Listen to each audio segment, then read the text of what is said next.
Nous avons été effectivement contactés par M. Karim Wade. En tout cas, nous avons reçu des coups de fil venant de lui que nous n'avons pas jugé nécessaire de prendre pour la simple raison que nous, notre option politique, tout le monde le sait, notre option politique, c'est qu'on a un problème systémique extrêmement profond et que lui-même est un produit et désormais un leader dans ce système-là. Et nous avons eu l'impression que M. Karim Meïssa Wade voulait se mettre dans la position du général de Gaulle, sauf que c'est totalement différent. Le général de Gaulle a migré vers l'Angleterre parce que la France était assiégée et de là-bas a essayé de réorganiser et les troupes qui étaient sur place et la résistance au niveau de la France et des colonies. M. Karim Wade a été condamné, élargi dans des conditions nébuleuses, livré au Qatar, et je ne vois pas de quelle légitimité il peut disposer aujourd'hui pour incarner un leadership politique, notamment de l'opposition, et essayer de créer un intérêt autour de sa personne. Certains pourraient tenter de dire, oui, il n'a pas décroché, comment il sait que c'est lui? Parce que beaucoup de ses proches m'ont saisi, d'ici et de la diaspora d'ailleurs, pour me dire que oui, il souhaiterait vous parler, il va vous appeler. Et quand j'ai vu les appels avec insistance, l'indicatif, effectivement, était un indicatif du Qatar. Et à un moment donné, j'ai laissé un de mes collaborateurs décrocher, en lui disant que nous étions occupés. Effectivement, il s'agissait effectivement de lui. Donc, je peux dire ici et maintenant que ça s'est fait. Maintenant, c'est en dehors de ça, ce qui nous gêne aussi, c'est que tous ces appels-là participent d'une logique de communication. Parce qu'il y a tout un réseau qui est en place ici au Sénégal avec des gens qui se disent chargés de mission, qui sont venus, qui nous ont saisis d'ailleurs, et qui, dès qu'un appel est émis, vous dites « Allô, bonjour, bonjour », le lendemain, toute la presse titre, Karim Wade a câblé Ousmane Sonko. Parce qu'un appel entre deux personnes, je ne vois pas comment est-ce que ça peut... tey jii Ousmane Sonko bu ñu ko gisee muy xeex wàllum système mu dem di jege ji koo xam ne nekkoon na au devant de la scène ñenn ñi bokk ne jàpp na mi ngi ci système bi loolu dina téye seen xel ba ñu bari sax bindu nañ ko tey yan kàddu nga ci yëkkati. waaw loolu li ma ciy wax ci gàttal dama nag muy dernier laaj ndax ñu ngi ñuy xaar meeting fi mu ne nii Rufisque ñu waroon ko door depuis 17h mooy sénégalais yi suñu déggee ñuy wax système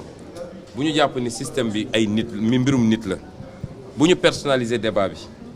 système bi du affaire u nit Masamba wala Mademba nit liggéey na ci état wala ci administration wala ci politique ba jóge fa te musul yàq dara ci Sénégal musul yàqal dara Sénégal bu ñu wax système bi ci gis-gis la ak ci programme ak ci doxalin loolu mooy système bi kon notion de système nañ ci xalaat bu baax dama joxe léegi ci nasaraan exemple ne leen même su doon sax nit bokkoon na ci système bi te def fa lu mu foorul def mun na dem ba gis ni lii ndekete woon du loola mu daal di xoolaat boppam daal di dellu siwaat gis ni am na lu gën loolu kooku mun na jëriñ Sénégal ba léegi wala mun na ëpp sax njëriñ pour Sénégal diine yi ñu gëm ñun gis nañ ay nit yoo xam ne bi yonent yi jógee ñoo gënoon a tàng ci xeex leen ku ci wax Omar wala keneen ak keneen di xeex jullit ñi di dóor jullit ñi waaye bi ñu demee ba seen yàlla wëlbati seen xol ñu ñëw dugg ci diine gi gis nañu li ñu andi ci diine gi ñi nekkoon ci diine gi ci njëlbeen ba sax andiwuñu lu toll noonu ci diine kon bu ñu personnaliser le débat ñun dañu ne ci wàllu xalaatin ak programme gis nañ ni amoon na problème parce que ni ñu orienté Sénégal baaxut ñu dellu si ne ci wàllu nu ñuy yore ab réew mi gouvernance bi am na problème ba andil Sénégal ay problèmes yu bëri loolu la ñu tënk ñun suñu programme loolu mooy valeur yi fondé suñu action politique ku dem ba gis ni ndekete man dama juumoon ci li ma nekk lii mooy li gën soo dellu sayit ubbil nañ la suñuy loxo ubbil nañ la suñu bunt waaye soo ñëwee di nga tënku ci gis-gis boobu ci programme boobu ak ci valeur yooyu ñu ànd defar Sénégal kon bu ñu jàpp waxu système jàpp ni dañ coo ciblé Massamba wala Mademba parce que bëri na ñoo xam ne peut-être tey mus nañ exercer de hautes responsabilités te man mi di wax ak yow ñoo ma gën a jub ñoo ma ëpp njàng nekkoon nañ fu ñu nekk di fa subir toutes sortes de pression te defuñu fa lu ñaaw kon il faut pas généraliser wala ñu am des raccourcis dégg naa sax ku musa wax ni waaye yow pourtant nekkoon nga haut fonctionnaire kon ci système bi nga bokk loolu ñàkk xam lan mooy système bi la moo tax ñun jàppuñu ni wax ji dañ koy tënk